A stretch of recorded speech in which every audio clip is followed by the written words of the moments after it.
සුබ දවසක්. අද කතාව ටොසික් නෑනා. වැටට එහා පැත්තේ තිබුණ පොල්ලත්ත ඇදලා ගත්ත නාමලී වටපිට බලලා ඒක දාගත්තා තමන්ගේ පොල්ලතු ගොඩට. නාමලීට පොල්ලතු වලින් නැති වැඩකුත් නෑ. ඒත් ඉතින් ඒ වගේ දේවල් දකිද්දී නාමලීගේ අත කසනවා වගේ ඒක ගන්නම හිතෙනවා.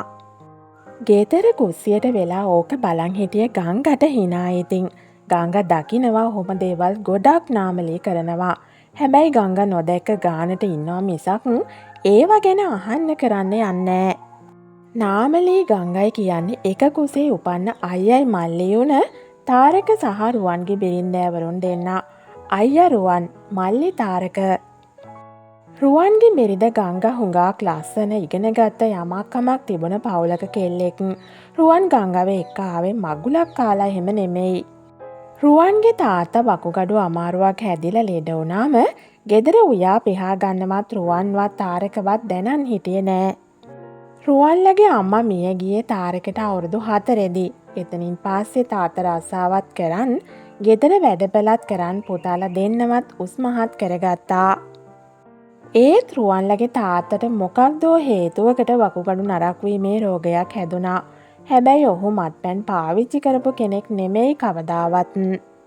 එතකොට තාරක 8 වසරේ රුවන් නම් රැකියාවක් කරනවා. ගංග එක්ක යාළු වෙලා අවුරුදු 2ක් විතර. ගංගලගේ අම්මලත් රුවන් ගැන දැනගෙන හිටියා. ගෙදර උයා පිහා ගන්නවත් බැරුව රුවන්ලා අසරණ වෙද්දී ගංගට බැරි වුණා ඇහැ කන පියාගෙන බලා ඉන්න. වෙඩින් ගන්න තිබුණ ආසාවට වඩා රුවන් දුක් විඳින එක ප්‍රබලව දැනුණා ගංගට. රුවන්, අපිට වෙඩින් ගන්න ඕන නෑ. අපි කච්චේරියට ගිහින් කසාද බඳිමු. මල්ලි තාම ඉගෙන ගන්නවා. ඒ පොඩි එකාට රෙදි ටිකවත් හරියට හොද ගන්න තේරෙන්නේ නෑ. අනික ලෙඩ ඇඳේ ඉන්න තාත්තට කඩෙන් කෑම ගෙනත් දීලා හරියන්නේ නෑ. මාව එක්ක යන්න එහෙ. ගංගා කියද්දි රුවන්ට ඇය ගැන දැනුනේ අසීමිත ආදරයක්. ඉතින් අම්මා නැති ගෙදරට ගංගා අම්මා කෙනෙක්ුනේ එහෙමයි. තාරකගේ හැම ඕන එපාකමක්ම හොයලා බලලා කරා ගංගා. නෑනේ කියලා නොදැනෙන්නම තාරකට ආදරය අවධානය ලැබුණ ගංගගෙන්. තාත්තව පිරිසිදු කරලා කවලා පොවලා ගෙවල් අස්පස් කරලා රෙදි හොදලා වත්තේ එළවලු ටිකක් එහෙමත් වවන්න ගත්ත ගංගා. මිදුල පුරා මල් පැල එකතු වුණා. අවුරුදු ගාණක් ගැහණියක් නැතිව අඳුර වෙලා තිබුණ ගෙදර කලෙලි වෙලා ලස්සන වුණා. තාරකගේ පාඩම් වැඩ හොයලා බලලා ඒවටත් උදව් කරපු නිසා තාරකගේ ඉගෙනීමත් හොඳ පැත්තට හැරුණා. ගමේ අහල පහල මිනිස්සු එක්කත් ගංගා හොඳින් හිටියා. දින ගෙවිලා ගිහින් තාරකට අවුරුදු 22ක් වෙද්දී තාරක රැකියාවකට ගියා. එතන හිටිය යාළුවෙක්ගේ නංගි කෙනෙක් වුණ නාමලී එක්ක තාරක ආදර සම්බන්ධයක් හදාගත්තා. නාමලී එච්චර දුරට ඉගෙන ගත්ත කෙනෙක් නෙමෙයි. තවම රෙදි කඩේක රැකියාව කරා. ඒ අතරෙදි තාත්තා මිය ගියා. තාත්තා ඉන්න කාලේ රුවන් ගෙයක් හදාගන්න කියලා අත්තිවාරමක් දාලා තිබුණා ඉඩමේ කොටසක. තාත්තා ඒ කොටස රුවන් නමට ලියලා දුන්නා. රුවන්ගේ කැමැත්තටම ඉතිරි කොටස සහ ගේ තාරකගේ නමට ලියලා දුන්නා. රුවන් කිව්වේ තාරක කසාදයක් කරගත්තම ඒ ගෙදර තාරකට දීලා අයින් වෙන බව. මේ විස්තර දැනගත්ත නාමලී තාරක අපි ඉක්මනට බඳිමු. එතකොට අයියලා අපිට ගේ දීලා අයින් වෙන්න ඕනනේ. ඔයා කියන්න අපි ලබන සතියේ බඳිනවා අපිට ගේ ඕන කියලා. නාමලී දවසක් තාරකට එහෙම කිව්වා. අක්කේ අයියට කියනකො මම ලබන සතියේ බඳිනවා කියලා. මට මේ ගේ ඕන කියලා මම කිව්වා කියලා කියනවකෝ. එදා හවස තාරක එහෙම කිව්වා ගංගට. මහත්තයෝ මගේ චේන් එක බැංකුවේ තියලා ගෙයි දොරවල් ටික දාගෙන අපි ඒ ගෙදර පදිංචියට යමු. මල්ලිට මේ ගේ දෙන්න ඕනනේ යා බඳිනකොට. ගංගා එහෙමයි ඒක රුවන්ට කිව්වේ. ගංගා කවදාවත් රුවන්ව කුලප්පු කරන කතා කියන ගෑණියෙක් නෙමෙයි. ඇය හැම වෙලාවෙම බැලුවේ රුවන්ව නිවන්න. ඉතින් රුවන්ලා නිහඬව ගේ තාරකට දීලා බාගෙට හදාගත්ත අලුත් ගෙදර පදිංචියට ගියා. තාරක ඊළඟ සතියේ නාමලීව එක්ක ආවා. නාමලී ආව මුල් කාලේ කෑවේ බිව්වේ පවා රුවන්ලගේ ගෙදරින්. අනේ අද මම තේ ටිකක් බොන්න ගියාම අරකි මූණ දෙක කරන් ගස්සන් ගියානේ. මට නම් හිතෙන්නේ ගෑණි තරහින් ඉන්නේ මම මෙහෙට ආව එකට. ඇයි ඉතින් මේ සැප පහසුකම් සේරම තියෙන ගේ දාලා අර බාගෙට හදපු ගෙට යන්න උනානේ උන්ට. ළමයිට නිදා ගන්නවත් ඇඳක් නෑ ඒ ගෙදර. මෙහෙනම් හැම කාමරේම ඇඳක් තියෙනවනේ. අපි මොකටද උන්ට ඇඳවල් දෙන්නේ නේද අනේ? මේවා මේ ඔයාට අයිති දේවල්නේ. කාටවත් දෙන්නේ මොකටද? ඔය ගෑණි මාත් එක්කලා ඊරිසියාවේ ඉන්නේ. කප්පටි ගෑණි. නාමලී එහෙම බොරු කේලම් කිව්වා තාරක එක්ක. තාරකත් කිසිවක් හොයා නොබලා නාමලී කියපුවා විශ්වාස කරා. ඉතින් ටිකෙන් ටික තාරකගේ හිතේ ගංග සහ රුවන් ගැන තරහ එකතු වෙන්න ගත්තා. එහෙන් කන්න යන්න ඕන නෑ. මෙහෙ උයමු අපි. තාරක දවසක් එහෙම කිව්වා. එදත් ගංගා ඉව්වා තාරකටයි නාමලීටයි. කන්න එනකම් බලන් ඉඳලා හොයන්නත් ආවා. අපිට කන්න බඩගිනි නෑ අද. අපේ මෙයා අප්ප වගේක් ගෙනත් කාලා තේ බිව්වා. නාමලී එහෙම කිව්වේ අහක බලාගෙන. තවත් දවස් 2-3ක්ම ගංගා ඉව්වා තාරකලටත් එක්ක. කන්න ආවේ නෑ ඒක දවසකවත්. ඉතින් ගංගා එහෙම වැඩිපුර උයන එක නතර කරලා දැම්මා. ඒයි ඒක නෙමේ අද මාර වැඩක් වුණානේ. ඔයා වැඩට ගියාට පස්සේ මම ටිකක් නිදාගත්තා. නිදාගෙන නැගිටිනකොට අරකී ඇවිත් අපේ දොඩම් ගහේ දොඩම් කඩනවා. මම හැංගිලා බලන් හිටියා. දොඩනුත් කඩන් යන ගමන් අර විලාට අඹ ගහේ අඹ පොකුරුකුත් කඩන් ගියේ අනේ. මහත් ජරා ගෑණියෙක්. නාමලී දවසක් තාරකට එහෙම කිව්වා. යකෝ විලි ලැජ්ජාවක් නැද්ද මේ හිඟන ගෑනුන්ට? මගේ ඉඩ මේ දොඩනුයි අඹයි කඩන්න ආවේ රෙද්දක් ඇඳගෙනද දන්නේ. හිටපල්ලකෝ මම හොඳ වැඩක් කරන්න.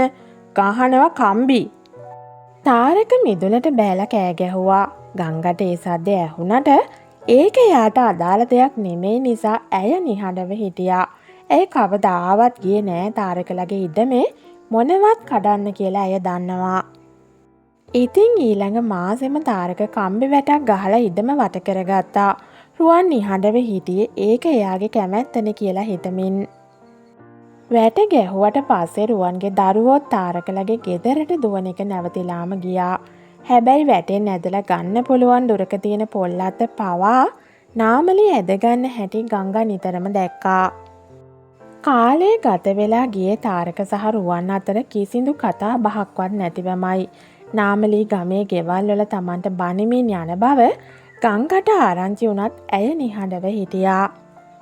අනේ අපේ මහත්තයාගේ අයියලා කියන උන් ඔය ගෙදර ඉන්නේ. මහා හොර 70ක් උන් මහත්තයාගේ තාත්තගේ දේවල් කඩා වඩාගෙන ගෙවල් හදන් හිටියට ඔවුන්ට ඇති කෙන්ගෙඩියක් නෑ. මිදුලට වෙලා තවත් නාඳුනන කවුදෝ කාන්තාවක් එක්ක නාමලී හයියෙන් කියවන හැටි ගංගට ඇහුණා. ඇය හිටියේ මිදුල වැල ළඟ රෙදි වනමින්. මහත්තයා නම් එදා ඉඳලා මේවා උන්ට කන්න දීලා බලන් ඉඳලා. මම නම් කටපියන් ඉන්නේ නෑනේ. මේවා මගේ මහත්තයාගේ දේවල්. ඒවා මේ පිට උන්ට කාලය යන්න දීලා කටවහන් ඉන්න පිස්සුය. අපේ එක්කිනාට හරියට වෙනස්කම් කරලව නෑන කියන එකී ඒ කාලේ. කන්න ටිකවත් දීලා නෑ. මහත්තයාගේ පොතේ තිබ්බ සල්ලිත් ඔවුන් අරන්නේ. දැනුත් එනවා මේ වැටෙන් පැනලා මේකේ තියෙන ඒවා කඩා වඩාගෙන යන්න. අපි මේ CCTV ගහන්න ඉන්නේ. එතකොට පොලිසියට ගිහින් තමයි නවතින්නේ හැබැයි. නාමලී දිගටම කියෙව්වා. මේ නාමලී මම මෙච්චර කල් ඉවසුවා.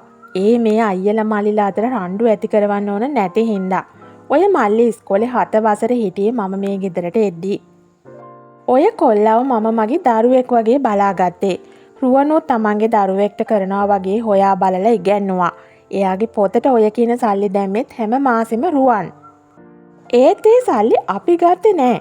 ඔන්න ඔය යාළුවෙක් එක්ක එකතු වෙලා බයිසිකලයක් අරන් ඒක හප්ප ගත්ත ඔය තාරක. ඒ වෙලාවේ හැප්පුණ කොල්ලට වන්දි ගෙවන්නයි ඒ බයිසිකලේ හදන්නයි කියලා ලක්ෂ 5ක් ඉල්ලුවා රුවන්ගෙන්. රුවන් ළඟ ඒ වෙලාවේ සල්ලි තිබුණේ නෑ. රුවන් මාස 3කින් ආපහු දෙන්නම් කියලා සල්ලි වගයක් පොලියට ඉල්ලලා දුන්නා. තාරක කිව්වා බයිසිකලේ හදලා විකුණලා සල්ලි දෙන්නම් කියලා. ඒත් මාස 3ක් යද්දිත් තාරක සල්ලි දුන්නේ නෑ. එතකොට රුවන් කිව්වා පොතේ සල්ලි වගයක් ඇති ඒක අරන් හරි ණය ටික බේරන්න කියලා. ඒකයි ඒ සල්ලි වලට උනේ. අනික අපි කවුරුත් ඔය කොටසේ එක තනකොළ ගහක්වත් අල්ලන්නේ නෑ. ඔයා නම් රිටවල් දාලා අපේ පැත්තේ තියෙන පොල් ගෙඩි පොල්ලතු ඇදලා ගන්න හැටි මම දැකලා තියෙනවා. තව අර පහළ කෙරවලේ තියෙන මිරිස් ගස් දෙකෙන් මිරිස් එහෙමත් කඩන හැටි මම දැකලා තියෙනවා. ඔයාලට කලින්ම අපි CCTV ගහලා තියෙන්නේ ඔයා දන්නේ නැතුවට. මේ ගිය බදාදා මම පුතාව පන්ති අරන් ගිය වෙලාවේ ඔයා මිදුලටම ඇවිත් ඇන්තෝරියම් පැලයි කපුරු පැලයි ගලවන් ගිය හැටි මම දැක්කා CCTV රෙකෝඩ්ස් වලින්. හැබැයි ඒත් මම නිහඬව හිටියේ මේ දරුවෙක් වගේ උස්මහත් කරපු කොල්ලා එක්ක ගහ බැන ගන්න ඕන නැති හින්දා. හැබැයි නාමලී ඔයා හිතන්න එපා අපි මේ සද්ද නැතුව ඉන්නේ ඔයාගේ කටට බයයි කියලා. ඇත්තටම මේ මල් පැලයකට පොල් ගෙඩියකට මිරිස් කරලකට සහෝදරව රණ්ඩු කරනවට මම නම් කැමති නෑ. තාරක කියන්නේ රුවන්ගේ මල්ලි, මගේත් මල්ලි. මම ඒ ළමයාගේ රෙදි ටික පවා හොදලා මැදලා ඔය කොල්ලව බලාගත්තේ. එහෙම කොල්ලා එක රණ්ඩු කරන් මේ ගහක ගෙඩියක් නිසා විරසක වෙන්න අපිට ඕන නෑ. අන්න ඒක මතක තියාගෙන කට වහගෙන පාඩුවේ ඉන්න.